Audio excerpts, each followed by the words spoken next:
करके अडल्ट्री को criminal offence से हटाकर बाहर कर दिया था। लेकिन इस डिसीजन का ये मतलब नहीं कि कोई भी इस फैसले से इंस्पायर होकर सोचे कि मुझे तो लाइसेंस मिल गया है और वो इन अफेयर्स के चक्रों में पड़ जाए।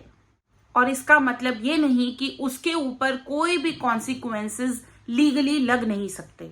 अब रीसेंट दिल्ली हाई कोर्ट के ही एक केस में, जो कि Shaily Mahajan versus Mrs Bhanushree Behl and another, जो कि एक सितंबर 2025 का ही केस है, कोर्ट ने क्लियरली कह दिया है कि उस केस जोसेफ शाइन वाले केस का रेफरेंस कोई मत देना। भले ही क्रिमिनलाइज नहीं है, लेकिन फिर भी उसका सिविल इम्पैक्ट बहुत बड़ा है। ये किसी भी तरीके का लाइसेंस नहीं है कि थर्ड पार्टी बिना कॉन्सिक्वेंसेस के एक मैरिज इंस्टीट्यूशन में कुछ भी कर सकती है। कोर्ट ने क्लियर कर दिया है कि आप अपने स्पाउस के लवर के खिलाफ भी केस कर सकते हैं और सूट यानी कि डैमेजेस को फाइल कर सकते हैं।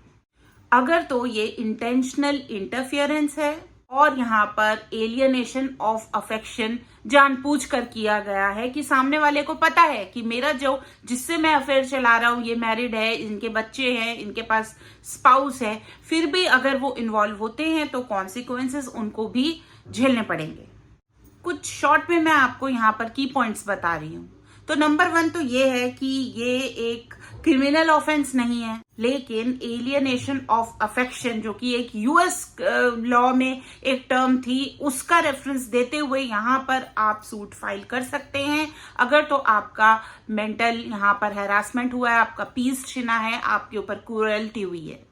तो यहाँ पर दिल्ली हाई कोर्ट ने ये भी क्लियर किया है कि अगर तो आपके पास एविडेंसेस हैं और आप प्लेंटिव प्रूफ दे सकते कि थर्ड पार्टी ने इंटेंशनली आपकी मैरिज को डिस्ट्रॉय करने की कोशिश की है, आपके पार्टनर को आपसे दूर